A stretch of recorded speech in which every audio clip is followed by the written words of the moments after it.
Hi everyone. So, welcome to Power Generation video number 3. Let's recap quickly. This one's going to be slightly longer. Okay, so to start with, we talked about the fact that force equals mass times acceleration. If I want to hit hard, I need to move as much mass as possible, as quickly as possible.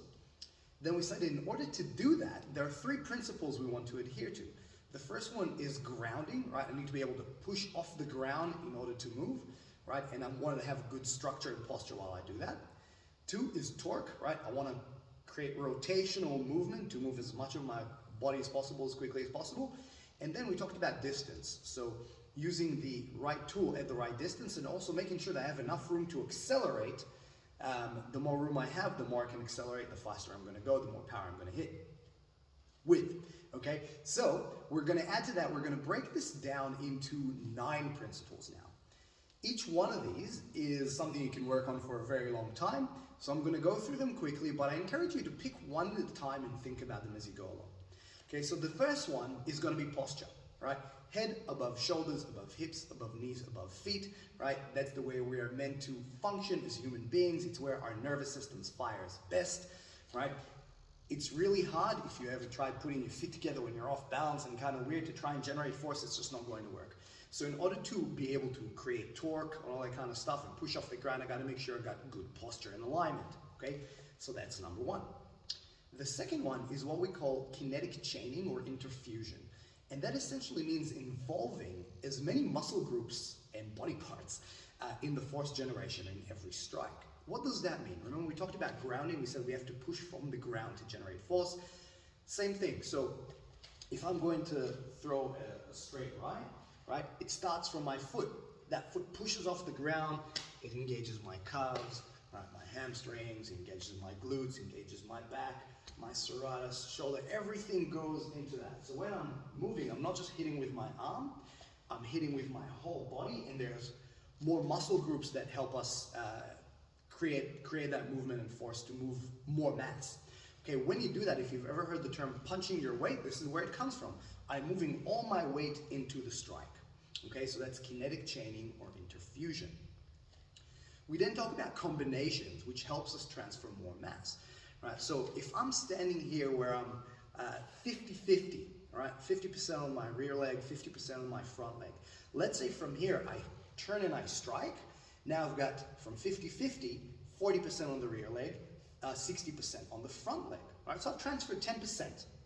Now if I turn and go back the other way, now I've gone to 60% on this leg, 40% on that one. In essence, I've transferred double the weight. I've gone from 50-50 to 60-40, right, 10%, and then from 60-40 to 40-60, so I transferred 20%. It doesn't have to be of combinations. It could also be, see boxers do this a lot, where maybe I, like fake a shot, load all my weight on one side and then transfer it back. So as I'm doing this with combinations or fakes, I transfer more weight. Okay, so posture, kinetic chaining, and combinations. Let's add to this.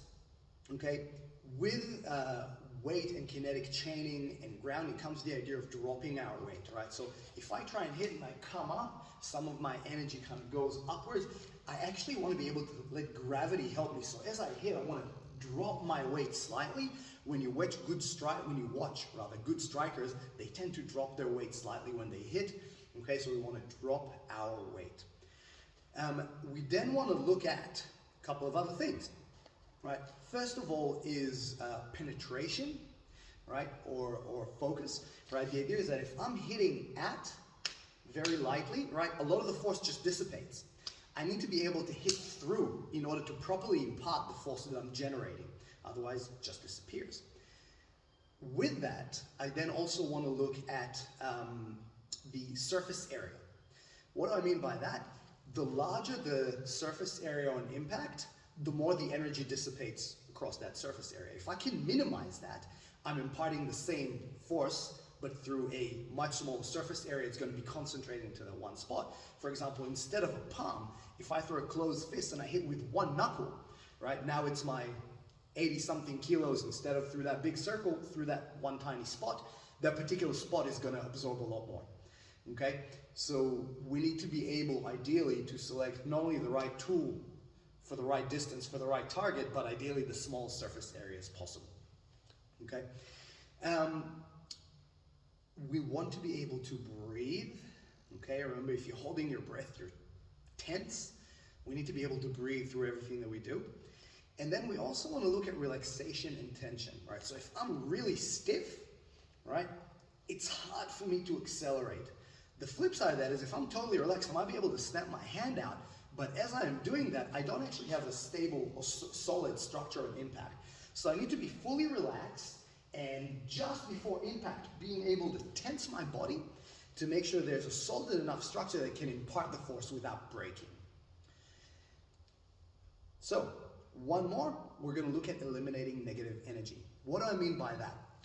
Right? When we are rotating, generating that torque, we want all of our weight and force transferring in the same direction. So, for example, if I'm standing here and as I'm throwing my right hand, my left leg, my right leg rather, on impact should be aimed at the target. If I overturn it, right, now some of my energy has gone that way and I've actually broken my posture a little bit. If I don't turn my foot at all, right, I haven't transferred as much of my weight, some of my energy is going the other way. Another really good example, if as I'm throwing my right hand, usually we want the whole body moving forward, imagine that as you're throwing this, your shoulder actually goes backwards, so I'm doing this. Now some of my energy is going that way, some of my energy is going that way. So we want to eliminate negative energy, and we want everything to go in the same direction as we are striking. Okay, so when you put all of these together, you'll find that it really improves your power generation. And as I said, each one of these is something that you can focus on for a long, long, long time to nail. So start thinking about these as you go through your striking. If you need any help, just come talk to me.